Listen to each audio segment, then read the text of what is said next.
दोस्तों, आज के वीडियो में हम आपके साथ शेयर करने वाले हैं सऊदी अरब में हुए दिल दहला देने वाले बस हादसे की वो दास्तान जिसे इतिहास के पन्नों पर काले अक्षरों से लिखा जाएगा, जिसकी खबर सुनते ही हर इंसान की रूह कांप जाएगी।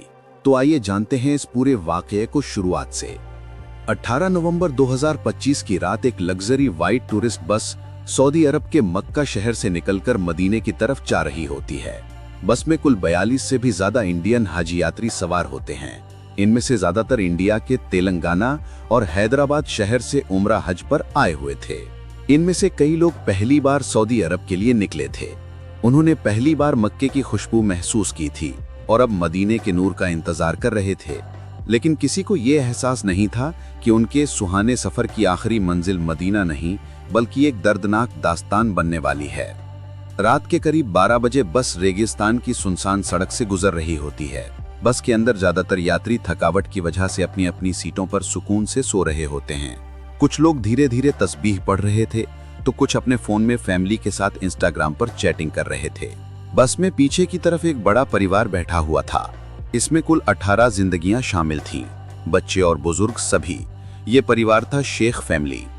ये सभी लोग एक्साइटेड थे कि सुबह होते ही प्रॉफिट मोहम्मद के शहर का दीदार करेंगे। लेकिन उन्हें क्या पता था कि उनका ये ख्वाब इस रेगिस्तान में झल कर रह जाएगा।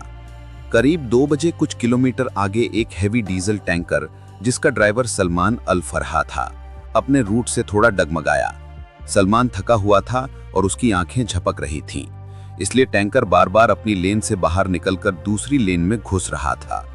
उधर बस ड्राइवर सैयद इमरान, जो 16 साल से सऊदी की सड़कों पर गाड़ी चला रहा था, आराम से बस को स्मूथली ड्राइव कर रहा था। तभी अचानक उसे दूर से लाइट्स नजर आती हैं, लेकिन उसे नहीं पता था कि सामने वाला वाहन गलत दिशा में आ रहा है। अब कुछ ही सेकंड में सब कुछ बदलने वाला था। जैसे ही बस मोड़ पर पहुंची, अचानक सामने से आ रहा डीजल टैंकर तेजी से उनके सामने आ गया। डिस्टेंस इतना कम था कि बस ड्राइवर सैयद इमरान की आंखें खुली की खुली रह गईं। उसने तुरंत पूरी ताकत से ब्रेक दबाए। ब्रेक की तेज आवाज ने पूरी रात की खामोशी को चीर दिया। बस के पैसेंजर कुछ समझ पाते उससे पहले ही टैंकर ब्लास्ट हो गया। एक्सप्लोजन का प्रेशर इतना जोरदार था कि कुछ ही पल में पूरी बस अंदर से आग का गोला बन गई। बस के अंदर की चीखें मानो रात की खामोशी को चीर रही थीं। कई यात्री सीटों में फंस गए। कुछ अंतिम सांस तक अपने परिवार वालों के नाम दुआएं करते रहे। इस हादसे में कुल 44 जिंदगियां चली गईं, जिनमें एक ही परिवार के 18 लोग, यानी शेख फैमिली की 3 पीढ़ियां हमेशा के लिए खत्म हो गईं। हादसे से करीब 750 मीटर दूर एक छोटा मेंटेनेंस कैंप था, जहां वर्कर अब्दुल्ला और हसन आराम से बैठकर चाय पी रहे थे।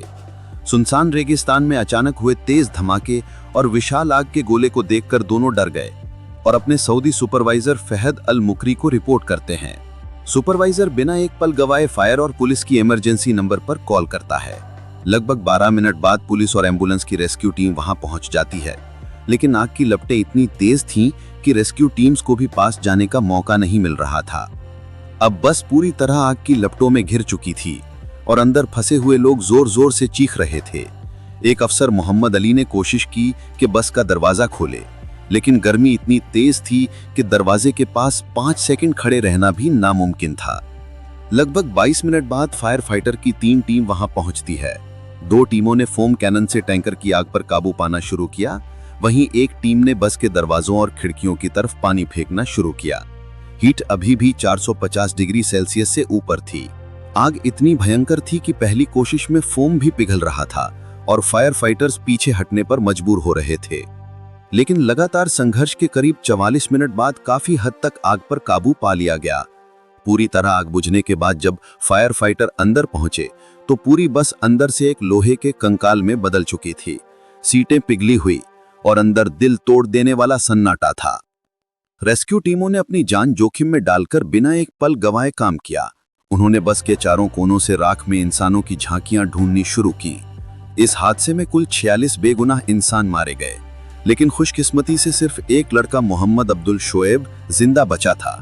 दरअसल हादसे के फौरन बाद शोएब टूटी हुई खिड़की से बाहर निकलने में कामयाब हो गया था। पुलिस, फायर ब्रिगेड और मेडिकल टीम ने मिलकर शवों और घायल लोगों को बाहर निकालकर लोकल हॉस्पिटल में पहुंचाना शुरू कर दिया। कुछ ही देर में इंडियन एम्बेसी को इस हादसे के बारे में खबर कर दी गई।